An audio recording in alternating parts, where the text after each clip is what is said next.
This podcast is brought to you by Craft Beer and Brewing Magazine for those that love to make and drink great beer. Learn more online or subscribe at beerandbrewing.com or find us on social media at Craft Beer Brew.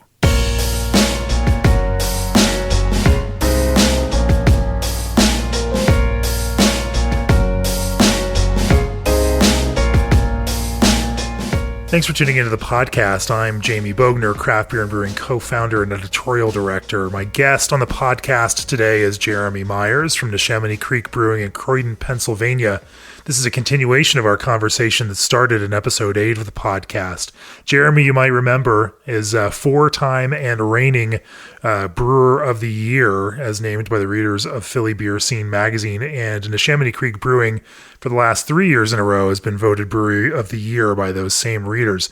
Join the conversation now in midstream as we talk about everything from their creative approach to brewing business to his experience in music and more.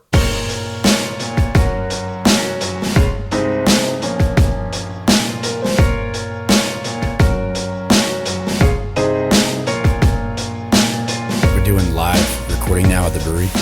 Yeah. Because we've been doing a lot more live music lately. So I have a 16-track digital rig. Nice. And I recorded Jay Robbins, an acoustic. Wow. About a month ago. Yeah, a little less than 3 weeks ago. And then we got an acoustic show with a couple of dudes coming up here next weekend. And then in November we have the Scofflaws and the King Django Band. Oh, nice. And then we have December we have Off With Their Heads, Iron Chic, and then a band from Pittsburgh called Barons, and another band from Philly called Big Nothing. Yeah. So that hopefully you guys releasing that stuff? Or? So the goal is to record it, mix it. I got Alan Dowches from West Side. He actually mastered the Jay Robbins stuff. And I've been friends with Alan for a while, so he's pretty generous with his time. He knows all about the project and what it is, and he doesn't, he's totally about, I've done so many regulars now. He's like, yeah, man, I don't care. It's like, just throw me some beer and some, money every once in a while. Hey, there you go. So the goal is to put up between 4 and 6 songs of each set for free download. Actually, there's a Bandcamp website or page that I had done a bunch of recordings with bands, and when I was doing the Jumpstart podcast, some of them came out pretty well. I was pretty happy with it. So this is going to be an extension of that. And actually, the guy that did the artwork for all those releases works at the brewery. So it's just black and white artwork. It's pretty cool. That's jumpstartrecordslive.bandcamp.com if you want to check it out in the future. But we just going to put the stuff up, let people download it, and then as it continues to grow and build, if maybe we'll get permission, do a charity type thing and press like a limited 7-inch of one of the recordings and whatnot. So sort of obviously a cross promotional thing with bringing both worlds that I've kind of hovered in, or both worlds that I've been in for the past 25 years.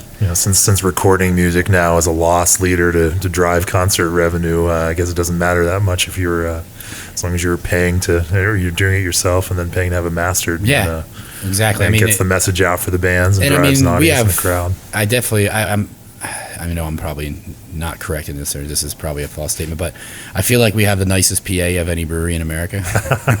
Not that there isn't other breweries that have guys that musicians and guys that have been in bands and touring bands and a lot of experience, but we have an overabundance of it. Even to the point where still our events coordinator Jeff, who handles all the logistics for not just the events at the brewery, but also a lot of the logistical background work that has to be done for events that we're doing, like bars, restaurants, like tap takeovers, stuff like that, beer dinners.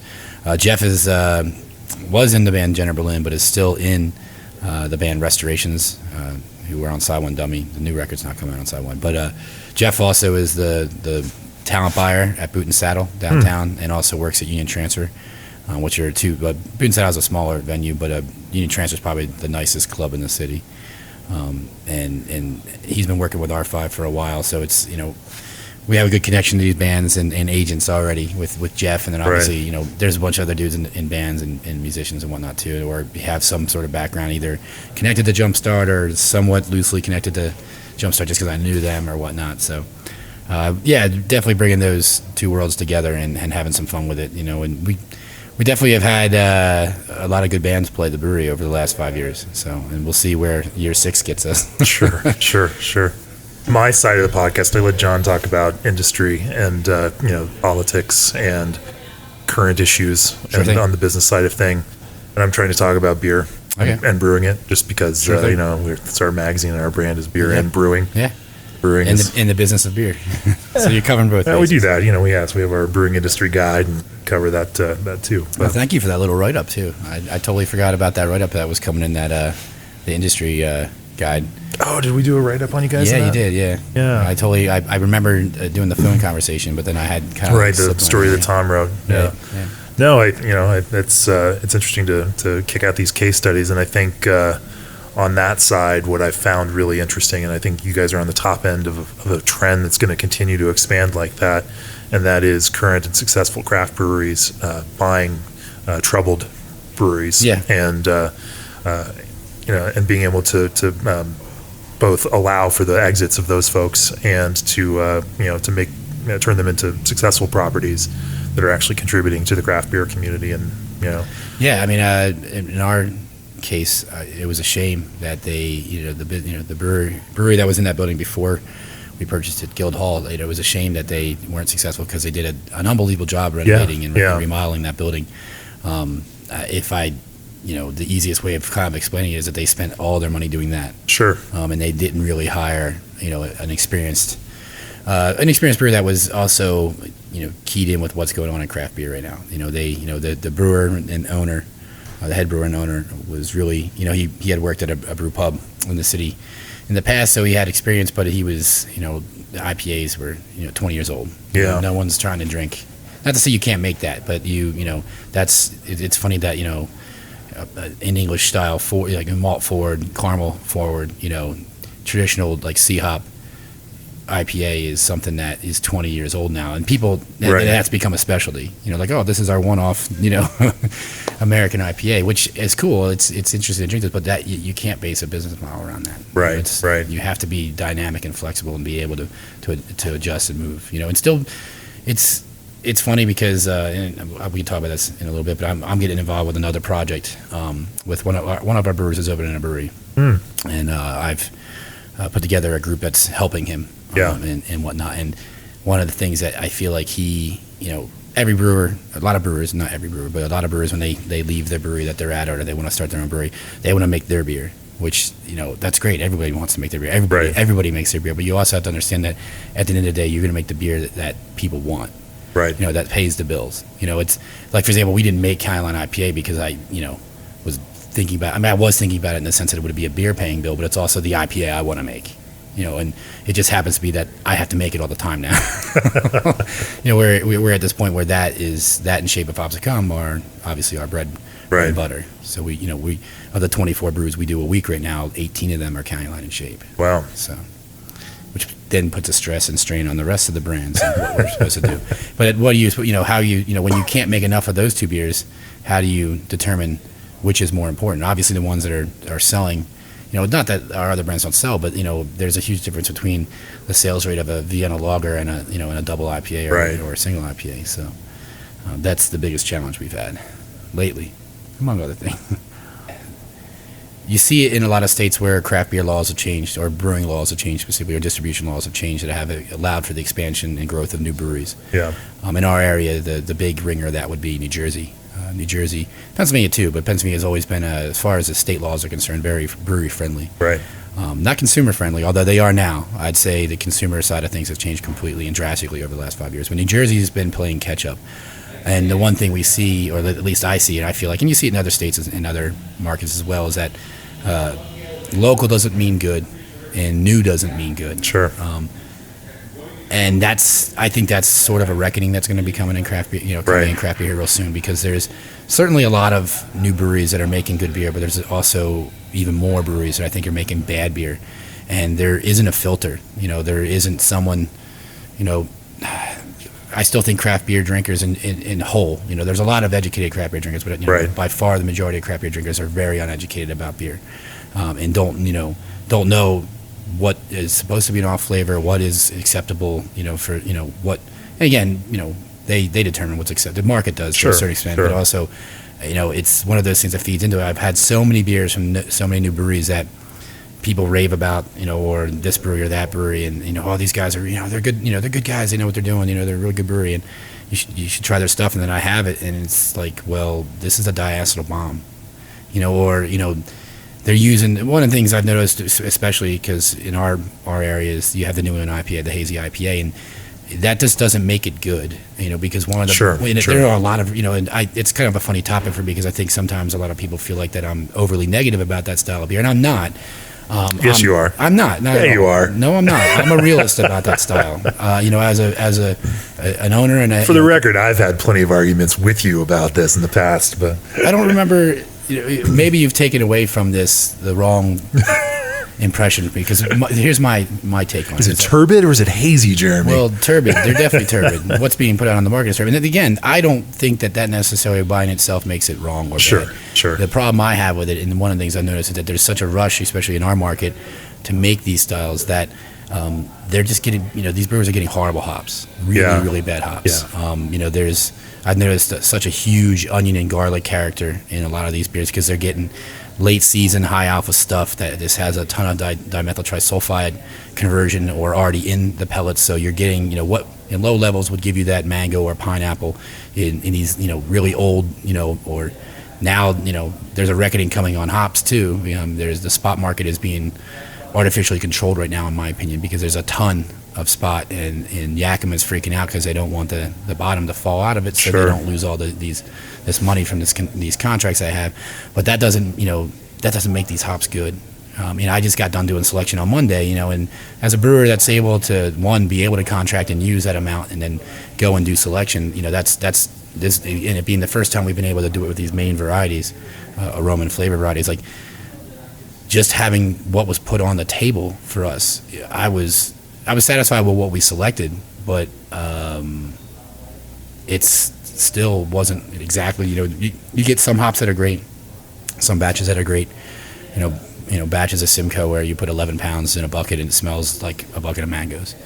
Or you get 11 pounds that smell like, a cat just pissed on it, Sure. That type of stuff. But, we have more control of that now because we are doing selection. Whereas a lot of these other smaller breweries that are doing less than, 1,000 or less than, 2,000 or 3,000 barrels a year, and they're doing these on-premise can releases and limited distribution and stuff, they're getting really bad hops. And then people are equating like, oh, well, this is just dank and juicy. And it's not. To me, it's not. And again, I've had plenty of breweries that are making these styles that make great beers that I think are really good, but I've had even more, it'd be tenfold how many more I've had from breweries that are just not making, because they don't have access, they're not getting good hops, we're not talking about like infections or other problems. They generally, you see that. You see some diacetyl here and there because people are taking it off the yeast too quickly. But I mean, it still doesn't equate to good, and that's one of the problems I think needs to. I think it's already starting to. I actually agree with you on that one. If I look at the way that even our blind panel, rates these beers, if you go back a couple of years, every hazy IPA scored really high, and part of that was the whole style was new. It was a new approach to flavor. They were getting a pop out of these that didn't get out of other IPAs, and they were flavor forward, not bitter forward. And so, just the very nature of it meant that there was a little bit of a style bias towards it because, it was something new and fresh and exciting, and everything seemed great. And then we watched those scores over the last 2 years, and then every single time we put hazy IPAs in front of them.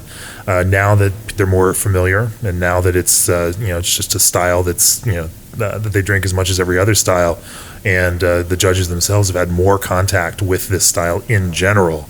The ratings get more realistic. Now we're back into the this is not a great one, this is a great one. Mm-hmm. They were starting to pull the flaws out of those beers and some of the things they could have done better, and part of that is because there's a broader context of beers to pull against. And so as you now see what's possible in that hazy world, now that spectrum between good and not so good is more defined. I agree. In a way that a couple years ago it just wasn't. It's also being defined because of the raw material. I was saying, that's the breweries that we're doing at the beginning are generally especially they're breweries right now that are making a lot of beer, and they've had access to good raw materials. Whereas your small 500 barrel brew pub that wants to jump into that world, Right. may not have access to, more likely doesn't have access to, if they are on contract for some of those hops, they're certainly not doing selection. And if they're buying it on spot, it's hit or miss.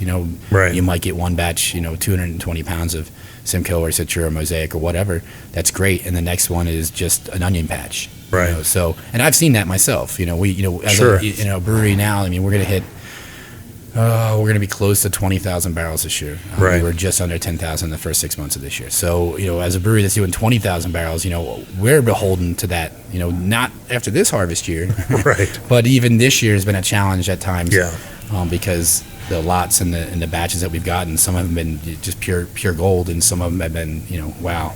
I think that's an interesting point. It's an argument to be made for some of the bigger folks in that hazy IPA spectrum, the tree houses and trilliums of the world, who are now brewing in the 25 to 30,000 barrel a year range, and keeping it very focused on those hops heavy beers within that barrelage. Certainly are brewing enough beer and buying enough hops that they can contract really aggressively. Exactly. and use that way to make sure that they are getting some of the best hops out there, and that certainly is a competitive differentiator. That and the consistency, like one of the things that we obviously are concerned about, and I know those other breweries are also concerned about, because I've had beers from a lot of those other breweries where they're great. This batch or this can is pretty good. This can, next batch that I get, it's not night and day different, but it is different. There is a consistency issue there because they deal with the same problems that we deal with. Right. And I'm sure they're at a point now where they can, it's especially, for example, like with the Shape of Hops that come, that's the one beer people are like, oh, what do you guys do different to this beer? It's like, we didn't do anything different. Like one of the differences we have and things that we can't control, and we recognize, and again, this goes back to the education of craft beer consumers, is that, we're using agricultural products, and we're doing as much as we can internally, both from a production standpoint and from a lab and an analysis standpoint, to make sure, our beer is as consistent as possible. But there's also things that we can't do because we don't have that budget, or we don't have that equipment, that analytical equipment to be able to do that stuff, or we didn't have the ability or the option to be able to do hop selection, which, for example, our selection on Monday, we weren't, of the 3 batches of lots of Citra that were on the table, we weren't overly thrilled with one over, there was one that we really didn't like, and then 2 that we liked a little bit of the qualities of this and a little bit of the qualities of that. And so something that we hadn't even thought of until we got there was, we asked the Yakima chief, hey, we have 10,000 pounds on contract. Can we have this pelletized with 5,000 pounds of this and 5,000 pounds of this? So it's going to be a mixed blend between those 2 batches, which ultimately, that's a choice that we made that we felt was the best for us, and we were going to get the best hop, the best version of Citra for us for next year. Whereas if we were just buying it under 5,000 pounds and, still on contract, but we're not able to do selection, you look at the 3 variable, lots that were on the table, like of the 5,000 on our contract, maybe 1,000 would have came from lot A, 2,000 would have came from lot, B, and then the other 2,000 would have came from lot C, which means the beer, that hop is being used in, which is Shape, with Citra, this example being Citra, that's where you're going to see your variability. And that's not anything we can control. Right. And I do think people do notice that. I notice it. I think the majority of people don't. But there are people that are going to notice it. And I don't think it certainly doesn't make us a bad brewer. It's just nothing we can do about that until we're where we are now. No, that's a good point. Even year to year variability is a big deal. And Citra in particular, some of the brewers I've talked to, as they switched over from the 2015 crop year to 2016 crop year, found that their beers were hazier. No process change, nothing changed. That's and it was because of the hop. Just hop year change, the crop year change, and all of a sudden, the haziness in the beer itself. Your polyphenol levels in your hop from one batch to the next are not going to be the same. Right. So you're definitely going to run into issues. That's a consistency issue with a brand or a style like that as well. And then the biggest thing that I've said, and one of the reasons why people, I get asked this question a lot, being a brewery that does on-premise, can sales, but also has some, big double IPAs that we put out in the market as well through distribution. But the one thing that we concern ourselves with most is that we've shied away from doing that style completely, because at the end of the day, we're a production brewery that has to have a concern of quality control and shelf stability. That beer, that style, I think it's great because it should be drank fresh. But it does not have legs. You're not sending that beer into the market with an expectation of that beer tasting, the way you want to at 45 or 50 days, as opposed to 14 days. me personally, our Carolina IPA and Shape, they hit their stride about 21 to 24 days after packaging. I drink these beers insane, insane amount. I drink a lot of beer, other breweries, tons of other breweries all the time. It's a gauge of where I feel like our beer is and what we're doing well and what we're not doing well, and especially on the packaging end, like how long our beer can stay in the market, how long it is staying in the market, and what we do production and sales wise to control that inventory and whatnot, and that supply, what we're giving our wholesalers. But that, knowing that, I've had our beer at 45, I've had Carolina, I've had Shape at 45 days. I took a 4-pack of Shape off the first production line in January of this year and took it home and put it in my cold box. And I drank the first can in June. So it was in my refrigerator for 6 months. And I'm drinking it and I'm thinking to myself, maybe this is just an egotistic thing, but I said to my defense, I wish every brewery could make a beer that stands up like this. That's because to me it was. I was blown away. That at 6 months. Granted, it was sitting in my refrigerator for 6 months, not exposed to light or heat or anything like that. But it was awesome. I thoroughly enjoyed it. It's funny to think. Obviously, sitting in a shelf or on the floor of a wholesaler, that you're not getting that kind of treatment. But that's what we strive for. I want that beer to taste. I want to be satisfied. I know it's not going to be perfect in 6 months, but I want to be satisfied with the way it tastes in 6 months. And that's one of the things that's why we've shied away from the style, because that style is not going to do that. And when you're leaving that much organic material in the liquid, you're just not going to get that. That doesn't make the beer style bad. It doesn't make it wrong. It doesn't make it better or cooler than anything else. But that's just a production concern that we have as a brewery, because I've seen it a million times. People grab a case of beer and then they sit on it for 5 months. I'm like, why would you do that? I did it because it's just a 4-pack in my cold box and I'm the brewer. But people are going to do that, so you have to have a reasonable expectation as a brewery, and a brewer, that you want that beer to taste as good as it can taste at 45 or 50 or 60 days. No, it was a funny one. We were up at the Brewers Retreat earlier this week, and someone brought a bottle of beer from a brewery, and I'm not going to name names just to protect the guilty. But Tommy Arthur pulls it out and shows it to me. He's like, "Hey, check this one out. It's a New England style double IPA, and the label says you can cellar it up to 6 months." Tommy's been pretty outspoken against that. Yeah, he is. No, he was funny. He drank 2 cans of Juicy Bits in a row, hazy IPA, while telling me how much he doesn't like. Funkworks? That's Weldworks. Yeah. While telling me how much he doesn't like the style, and but you can also take the viewpoint that I appreciate is that he knows he doesn't personally like the style. It's not the beer he wants to make, and it doesn't fit his personal palate, but he can still drink them and enjoy them for what they are. Yeah, and also differentiate within that between ones that are well made and ones that are not well made. Yeah, absolutely. And there is a range, and so that's fair enough. Tommy will be Tommy. Yeah. He's earned it. He has. He absolutely has. He's I don't want to call him an elder statesman because he's not that old, but he's definitely a regarded craft beer statesman, and so he's a great dude too. He's been unbelievably helpful to us. When we've asked him questions, we've been lucky to have a pretty good relationship with him. And when we met him a few years back and being able to ask him, a couple years ago, Steve and I went out, actually when we were at ANC in San Diego, we went up and visited Port. Right. And him and his lab manager, starts with a G. I want to say it's Gail, but or Gwen. I think it's Gwen. I can't remember the name. It's been 2 years now, but we'll edit that out. Yeah. We'll edit that one out. But they were both super generous in showing us what they're doing, like every question we asked, that's a craft beer thing. It's something that's very unique to this industry, but it's also, someone like Tommy, who's been in this game so long and has been so successful, doesn't have to take the time out of a day, just for 2 relatively, new brewers from a new brewery on the East Coast. We didn't fly all the way out there for, right. But we were just there, and he took the time. He took 4 hours out of his day to do that, which is pretty massive, pretty awesome. No, he's a pretty ace bowler as well. I'll tell you, don't put money down against that guy. Really? Because we're talking over the scores over 200, on the reg. Hustled us hard at the and there was a mini bowling alley in the basement of the resort.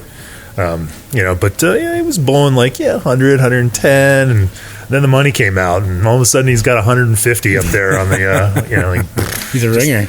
crushed everybody. Yeah, nice. So. You got grifted.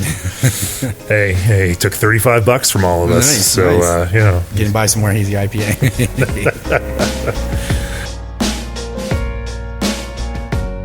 This podcast is brought to you by Craft Beer and Brewing Magazine for those that love to make and drink great beer. Learn more online or subscribe at beerandbrewing.com or find us on social media at Craft Beer Brew.